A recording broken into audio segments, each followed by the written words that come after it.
Hello everyone and welcome back to Doom. In the previous episode we had managed to gain access to the portal in Quebec, a city that was lost in depth of Mars, but we had shot a fucking BFG 10,000 into the whole of that planet, and so now we are on the trace of the new Hell Priest, the last one that is normally on Sentinel Prime, which we haven't visited yet, I think. So it's off to Sentinel Prime we go!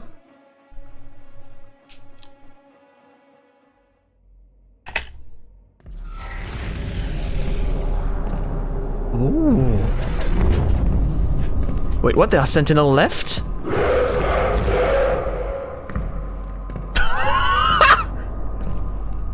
Yes, I like that. The can maker. Welcome home, great Slayer. Alert the priest.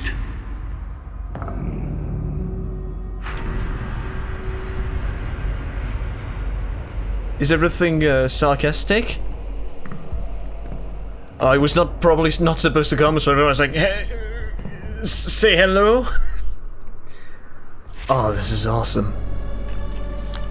Oh, this is beautiful.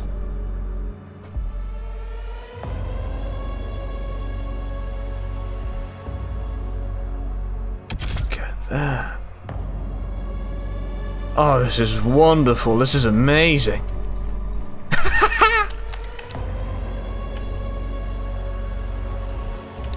Oh, this looks great. This looks awesome. Alright. Sentinel Prime. The ancient arena is a holy place for the people of Argent Denur. Constructed in the earliest days of their history, this Coliseum served as a proving ground for trial-backed combat. Historical records indicate that the Argenta did not jail their own kind. Rather, prisoners and criminals were granted the right to earn their chance at regaining honor through victory in the arena. Oh, am I going through the arena? Because they considered me to be a traitor? Those who succeeded were given a place to fight in the front lines of the Sentinel army to die in service of Argent Denur. Okay, so if you lost your honor, the only way to redeem it is through glorious death to protect your country. Okay. This traditional use of the arena has subsided since the assimilation with the Dark Realm. The corrupted priests now allow more violent exchanges, with armed captives pitted against demons for sport. The priests of the Order Diag continue to hold undisputed power on Argent Denur. Spilling the blood of the Argent Ascended class will result in the transgressor's banishment. Asylum amongst the Argenta will be denied to any who do not adhere to the rules of engagement. Oh, this is awesome. Alright. Alright. Ah, a very small amount of items. Oh yeah, because it's just the Coliseum. Oh, look at that! Look at the demonic corruption! The demonic corruption meter. It's just going to be gigantic amount of waves. Oh, this is just going to be like battle mode. I've tried battle mode, by the way. It's really fun. So, you just pick the Marauder. A team of Marauder against against one Slayer. So oh, flashes. Oh, it was carried. We found him in the valley, just outside the castle walls. He was badly wounded and wearing this.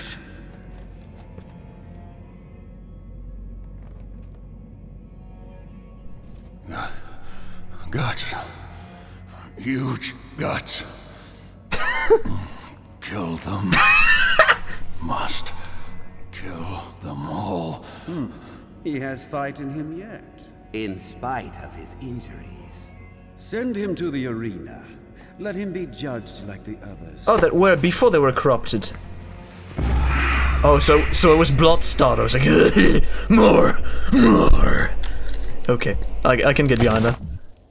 History of the Sentinels, Part 4. Translation from the Leary, okay.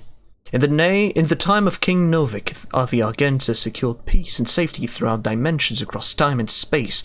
An outlander came to us. He was not of our world, and spoke an ugly tongue. Oh, so it is literally retconning the old Dooms, the old Doom guy. Okay, so he went. Oh yeah, because he probably went to Hell, and while they were fighting Hell, they encountered this man.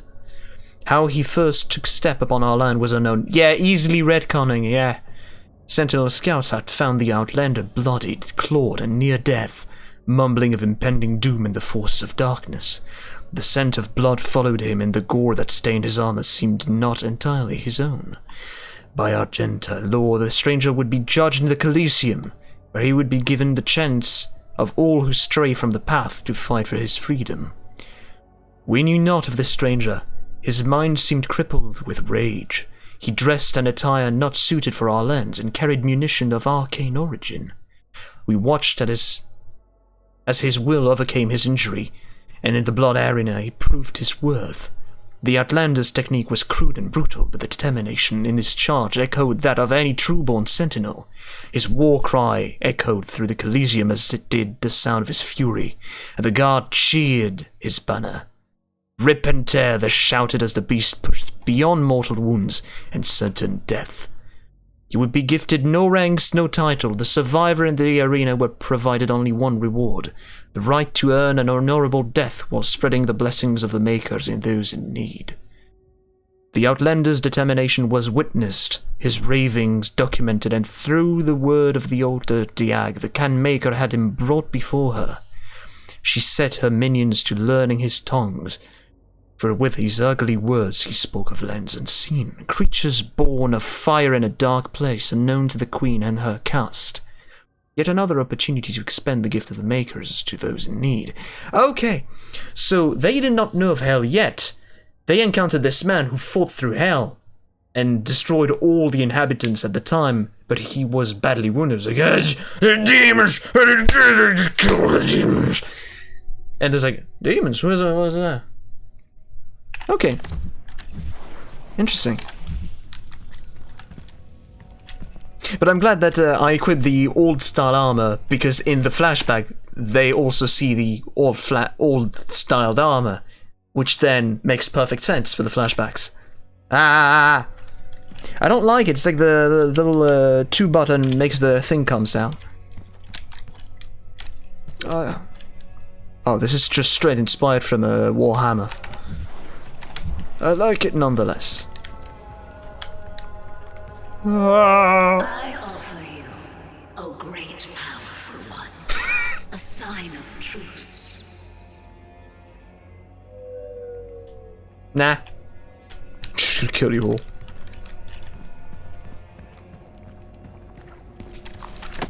Oh, so it's just going to be writings. History of Sentinels Part 5. On the eve of the Black Star, the Dark Ones came from a world beneath our own, not through ship nor ephemeral vessel, but through the fabrics of dimensions. At the swirling fiery gates came the horned beast from the timeless realm. First one, then many crashing waves of evil swelled from the obsidian forests of the Argentians' overlands. The Alorum clans from the eastern mountains fell first to the black hordes of devils, and then the city of Telerum was slung under the weight of their charge. We Sentinel rose to meet the beast with spear in hand, the might of the holy fleet striking back at the demons. The dark gates from whence they came gave birth still to even greater hordes. A line of blood was drawn with the fallen of both sides, and the unholy war began as a time of darkness came upon us. Yeah, that seems about right. But does that mean that at the beginning the Can Makers, the angels, quote unquote, were good people? They might have been corrupted by the by hell. Begone. The forge's fire is ashen cold. There's a forge. I know of what you have left behind. My son. Back to it then. Leave this crusade. You cannot save them. I've already started. They have asked me for this, and so I give it to them. If you let the priest live, then I will return to you what the demons took from you so long ago. You need only turn back, and it will be yours again.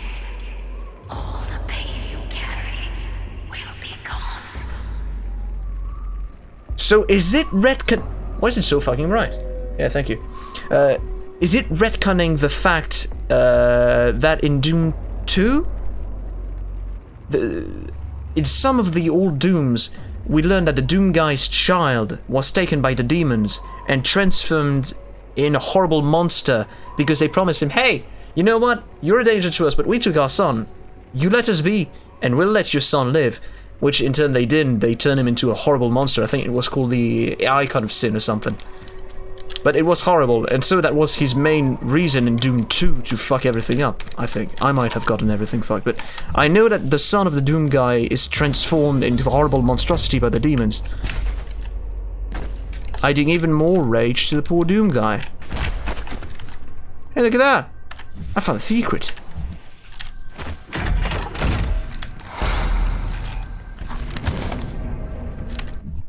The History of the Sentinels, Part 7. Oh, look! Look at that! Oh, that's nice. So I've got my armor. Oh, so does that mean in the flashback you still get your old-style armor?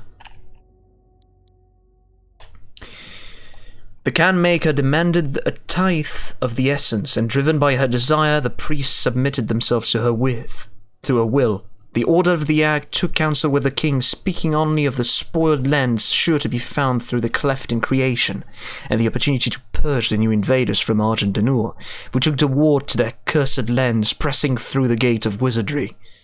There was one among us who seemed to know the true nature of these foul demons. It was the Outlander, the stranger who had come to us from places unknown, he who had survived in the front lines far longer than any Sentinel-born prisoner had before. His passion for battle against the vile horde was evident, his lust for the destruction matching our own. Though Argent Denur remained a foreign land to him, his fervor caught the attention of the inquisitors of the Sentinel Guard, some whispering of the suspected allegiance he held in secret with the demons. Silencing the critics, King Novik deemed him worthy of selection. The signifiers brought a commission to our king, and it was decided he be lifted from the common rabble. Though no arena-born prisoner had ever been granted the honor, the Knight Sentinels broke tradition and deemed the Outlander worthy of training. A number of disciples grumbled and chaffed at the barbarian present in their ranks, but in the war with the demons all opportunities for even the slightest advantage was to be considered, and as they witnessed the strangers spar with their hall masters, they found in him an undying, unrelenting compatriot. This man was an outsider, friend to none, and yet rose each time he was thrown to the dirt of the circle. Battered and bruised, his brow stained with blood, he rose with grim determination for the chance to face his enemy in armed combat once again. Whoa. Okay. Time passed as the stranger was instructed in the codified matrices of the Order. The ancient lessons of battle and brotherhood taught to all sentinels. He could sense the opportunity before him. Soon, all of hell would feel his wrath once again. Satisfied that he would not be a detriment to their prowess, the Knight Sentinels granted him his wish as they ventured through the Hell Gate with the stranger in tow. They knew no rest, fighting in the unnatural elements and training under the blood moon of night. The stranger suffered exhaustions, wounds, and sickness, but asked for no aid and was offered none. 3 times the Knight Sentinels ventured into the gate and back, and upon every return the stranger strode more capable than before, his gait locked in step with the march of the Sentinel, a disciplined and now controlled lust for demon blood ever present. The passing of years and the numerous battles with the devils indentured the stranger to Argenta's mightiest warriors, and no longer did they condescend to him as a new-blooded conscript, for to them he had become a brother in arms forged in war. An ally and a weapon. Hell yeah, look at that. And then they realized that he did not give a shit about their shitty swords, and he wanted things that go boom. Wait, what? Wait, no. Wait, no. Impossible.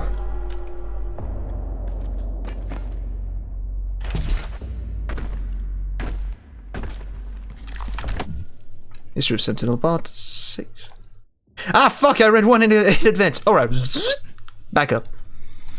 Unlike enemies of the past, we could not contain the demons emergent from the Dark Realm. Their weaponry was not conjured from machined steel, but from the essence of their very being. A dark magic not known to us in our many conquests. Had we grown overconfident, our victory serving to dull our blade as we drank in the glory of our expanding empire? Lost, we knew not how to prevail against this foe. The Maker God stood perplexed, and our engineers and priests scrambled to find the advantage in battle we so desperately needed. Turns out you just need a person who very, very much wants them dead. Unknown to the enemy, we were pushed to the brink of defeat, and our God stood with us as we worked to find the answer. The Order of the Diag were the first to unlock the mystery of these foul creatures. The priests were able to capture several of the beasts and set about to identify the source of their powers. It was then that the essence of the Dark Realm was discovered, not wholly unlike our own. This power was the life essence that flowed through their twisted form and powered their attacks. It could be harnessed to power our own weapons, giving the Argenta the chance to combat the demons on even footing. The priest believed that with greater knowledge of the essence we could discover its source and cut it off from the demons to strangle the army from within, allowing us to regain the advantage we required for victory on the battlefield. The Can Maker gave their blessings to our majesty and directed the priest to delve deeper into the mystery of the scarlet elixirs from the demonic realm, for she sought only to return balance to our universe. Bullshit, she wanted more power! Proper assimilations was required, as hell stood beyond her influence. After great effort, the priest discovered more than they had ever hoped for. They learned of true nature of the demonic energy and how it could strengthen those skilled enough to harness its powers. The energy coursing through the malformed bodies of our relentless enemies could be used to end life or to enhance it. The power to heal, to mend, immortality, knowledge and enlightened faculties beyond our understanding. With the demon's life force in the skilled hands of the sentinel priest and under the righteous gaze of the Khan Maker, our people would not only rise to victory over the unholy horde that clawed at our walls, we could move to a higher plateau of existence, ushering in a new era of military science and industrial healing. No sentinel would grow sick, no Maker would need to suffer the transfiguration that they so feared. All would be risen. None could ever oppose our peaceful ways and threaten our world again. True balance over hell and its legion, over space and time, in this world and all others. We would dictate the order. United with the Makers, we would finally find peace. Eternal! See? Because Doom Eternal!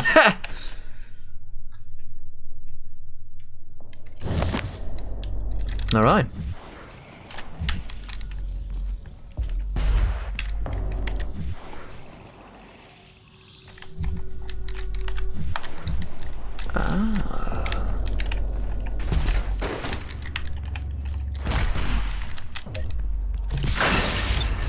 Thank you. Thank you. Wait. No, that can't be. Yeah, it's just story. It's just a story moment.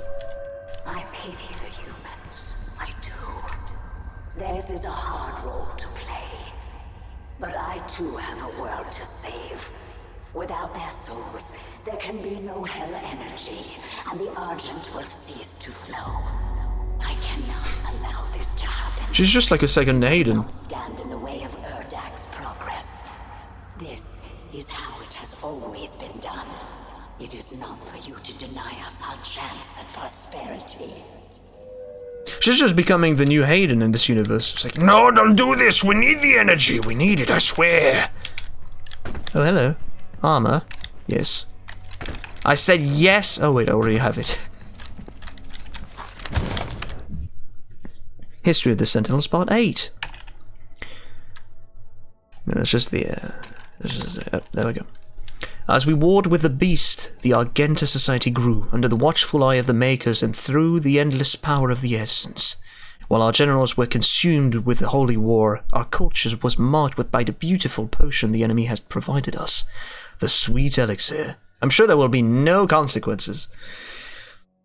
It brought us immeasurable capacity and empowered us to reach further into dimensions once thought to be beyond our grasp. Under the direction of our Maker gods and the engineering of our High Priest, our weapons blazed and our war machines stormed. Oh yeah, before they had no magic. The throngs of the populace drank deeply from the well of energy unveiled by the priest, but we of the Night Sentinel took no part in their abundance. Some among us whispered accusation and warning against this manner of progress, but they were quelled, as it was not our role to dictate the future of our people, only to defend it. Interesting. but they were unaltered, which is probably why they were exterminated, because the Makers did not see fit for them to survive.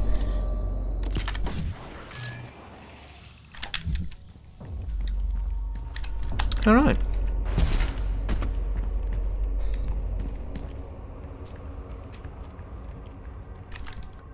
Nice, nice, nice.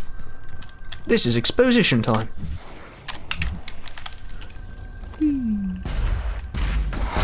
Give me a rune.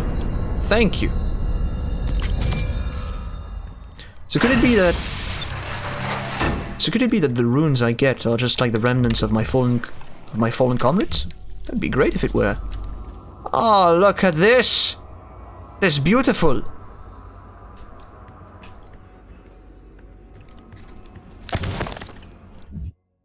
Part 9. As the Black Star ascended to its zenith, King Novik sat relentless on his throne. As a howling darkness began to assemble just beyond the mountain rise to the east, the Blight came upon us in droves, flooding forth from the Hell Gate with merciless fury. They brought with them a monstrous titan, the Dreadnought, a beast to rival the stature and menace of even the mightiest ancestral. The grotesque giant laid waste to all before him, crushing all in his path. This was a total demonic assault, striking at the heart of Argent-Denur as never before. How was it that the behemoth could pass through the demonic gate without warning? We would never know, though the Night Sentinels believed treason was at play. Caught off guard, the Sentinels scrambled late in defiance of the Titan and his horde, and with his coming the holy city of Tarasnabad prepared for judgment. With the onslaught of the demons masked in the sprawling shadow of the abhorrent fiend, the city shook to its foundations. None were spared save those that fled north. The vile swarm ransacked our temples and palaces, burning our towers and feasting on the souls of our clergy. Yet the Night Sentinels rallied and held fast against the demons, though they were pushed back and corralled at the blood arena. As the dark of night descended, their swords remained potent, and shred the enemy multitude with abandon. Amidst the unyielding ranks of the Sentinel, when all other apprentices have fallen into battle, stood the Outlander. Rip and tear, he roared, ferocious in battle. The remaining conscripts of the arena stood in awe as they witnessed the beast who had once raged within their very cells, now armored alongside the shoulders of the Sentinel brethren. He had risen where none other had before, a true-born Sentinel fighter, the very best among them. But though the swarm fell before their assault, the Titan remained invincible, for none could tame the behemoth alone. In the hours before dawn, as the Night Sentinels weathered the relentless assault, the Outlander held his ground at the foot of the great wall in the northern bend of the castle. Seeing his unending vigor, Semur, the Chancellor to the Mother God, hurried the Outlander away under veil of secrecy and, for reasons unknown, submitted him to a rite untold. This was heresy, for Semur received no consent from the Khan Maker, nor did he receive their counsel. Ah, so he was the good guy. He knew that even the Khan Maker could not do something, so he did something. In the Chapel of Purity, the Outlander submitted himself to the divinity machine. There Semur Maker, the seraphim known to us only as the aid to the Mother God, blessed the Outlander with fierce speed and power to match his will. It was the method by which this transfusion took place, and that was most uncertain to us, for we were of the knowledge that the Maker device bestowed onto the Argentas so many generations ago was used by the priest only to find the impurity among us. How could it be that the device that was meant to call the Sentinel breed of its contaminant could then be used to purify the Outlander's body and give rise to the one who would lead us into battle henceforth? Well, because the Outlander was awesome. There was no impurity to be started with. What rose from the holy coffin on that fateful day was not the impure abomination the Covenant warned us of. The hero within would come to be known only as the Great Slayer, the Time Walker, the warrior Khan whose fired sword would blaze forth a pass for the just and cut through the demonic horde with a vengeance that only a god king could summon. He rose unbroken by the ritual, his eyes burning with Maker magic. He took forth the crucible in his hand, and wraith fire leapt from the blade. As only it will when held by a true Sentinel warrior king. So the Crucible was his from the very beginning. In our darkest hour, the Slayer had been chosen, defying tradition, our most sacred laws, and the will of the great Khan herself. A stranger to our lands had been blessed with the celestial might. Ah! Oh, look, that's a Titan behind him. He just destroyed everything. And I guess that starting from now, the can maker did not really take a liking to me.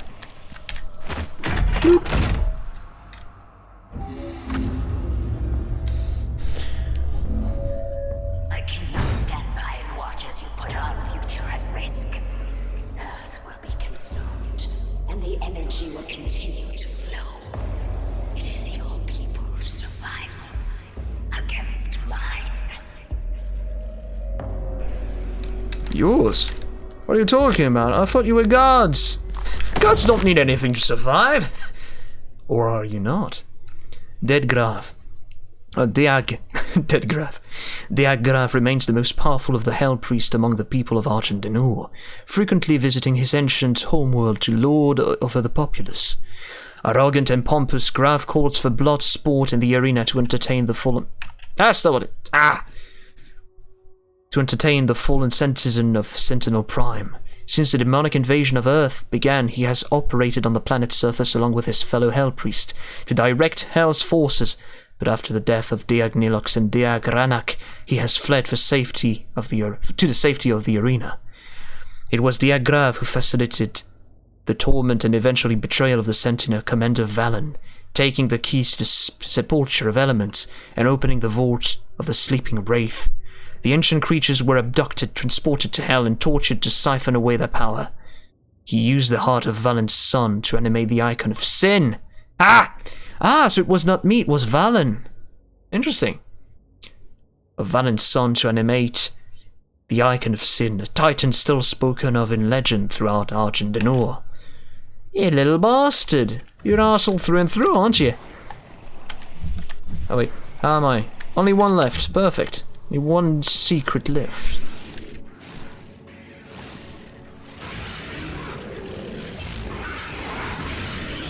Oh, writings. No writings. Oh, are those the wraiths? Silence.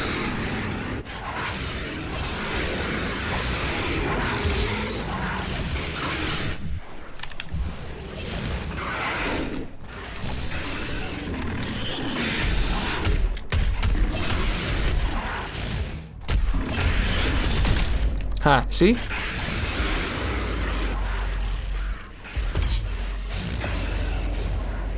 Ah, that's a secret. Ooh, what is that?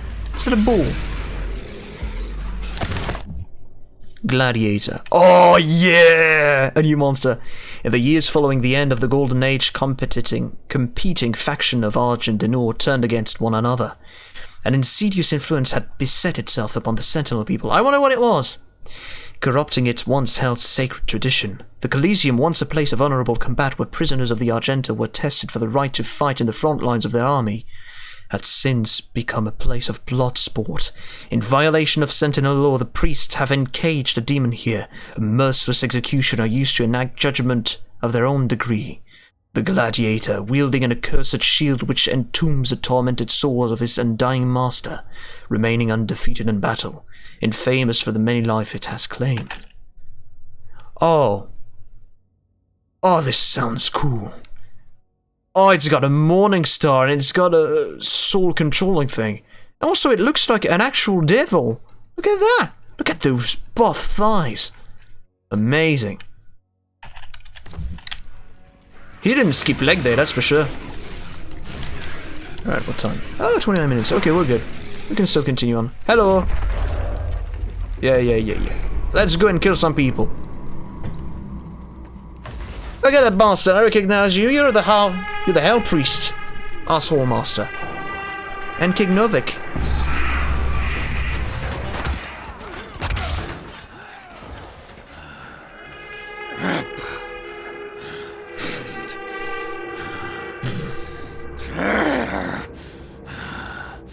What's up with the light? It's too light. You'll make a fine addition to the front lines, stranger. The demons! They are everywhere. Yes, whatever you say. Kill them all! Dress his wounds and bring him to us. I want to know more about the others he speaks of. Yes, Your Grace. Hello. If Sentinel holy blood is spilled on these grounds, you will lose all sovereignty here.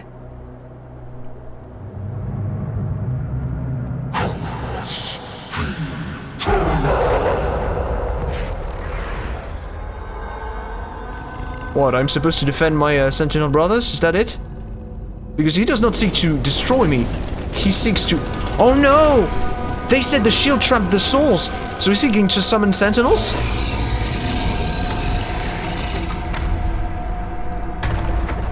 Oh. When the shield's eyes flash green, the gladiator is about to attack. Shoot him when his eyes are green to stagger him and create an opening. Alright. Ow. Sorry about that.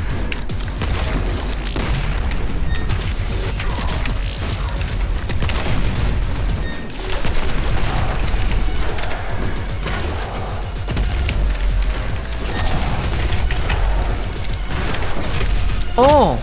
Get fucked! Done.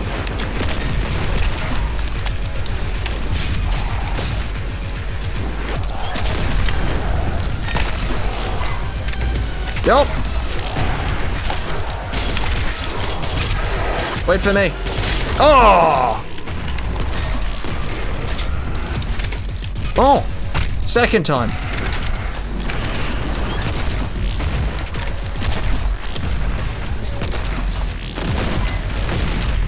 I don't have no time. Ah!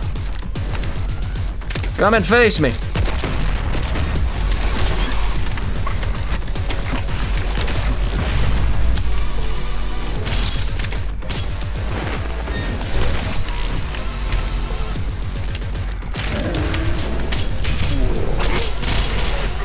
Ah!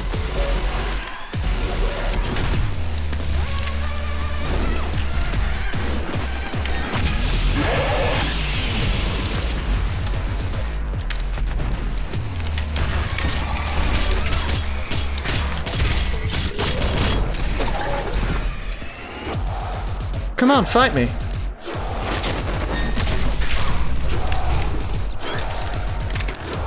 Come on. Oh, get fucked.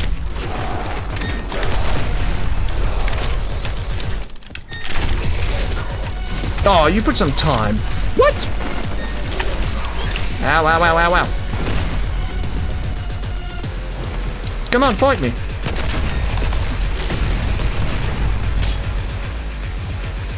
Come on, don't be afraid.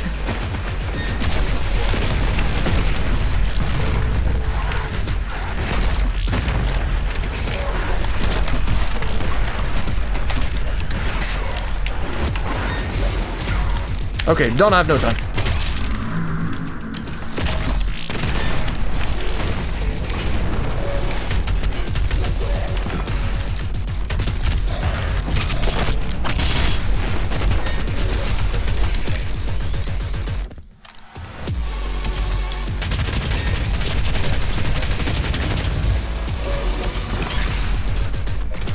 You've killed your own people, you fucking idiot.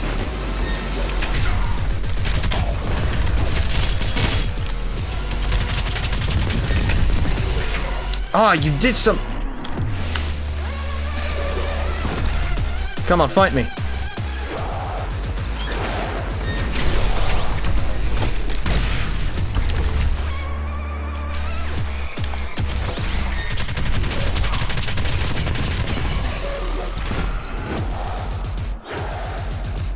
Come on, fight me.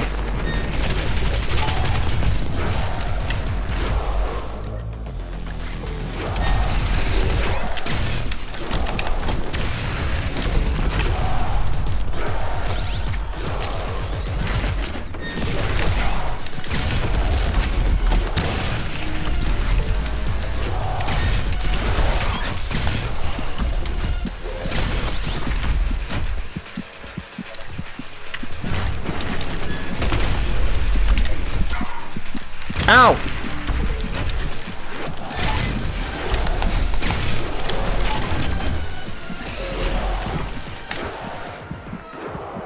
Okay.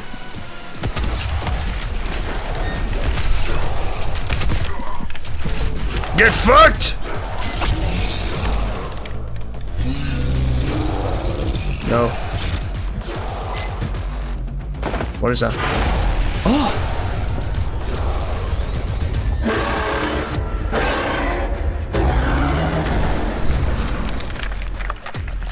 Oh, you don't like that, do you? Oh. Oh. Oh! Gladiator. Without his shield, the gladiator is more aggressive and has a wider variety of attacks. Joy, I'm gonna die! When the gladiator spins one of his flays, it returns attack back to the player. Okay. Okay. Oh! Okay.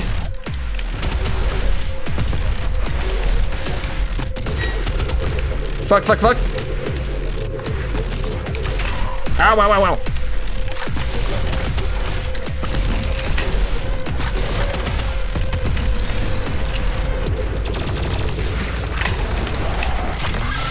Oh, you won't lie then.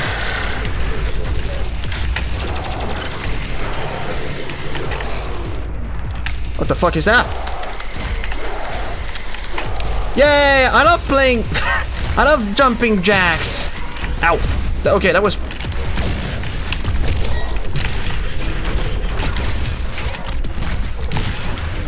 Ow, ow, ow, ow. Don't have time.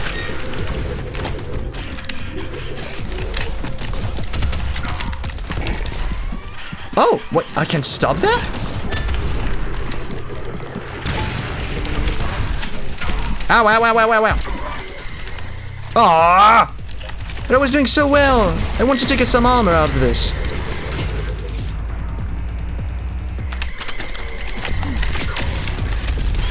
How do you feel about death? The fuck? Get fucked! Ow. Well, I suck.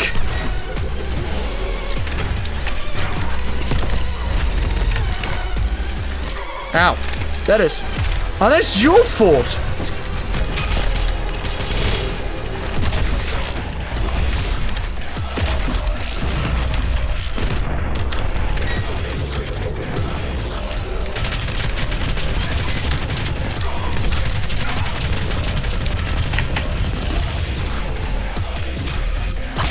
Oh.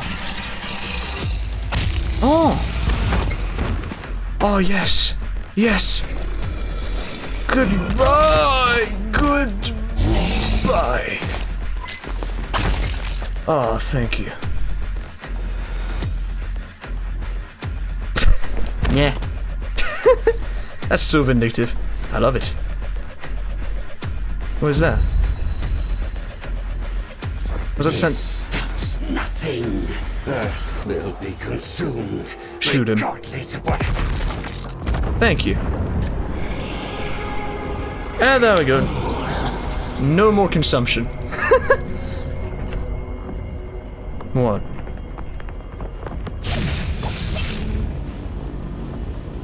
You'd attack me? The portal is ready. We should leave immediately. Goodbye.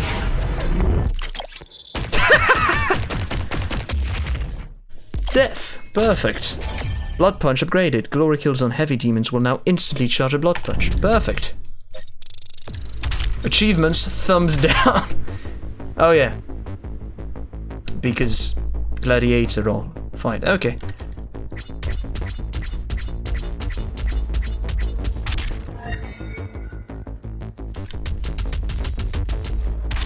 Nice. And rewards? Decent. Alright. Thank you all for watching. That was it. We defeated the gladiator and we learned a lot more about the lore of that game. So I'll see you in the next episode. And until then, stay well, stay safe. Bye.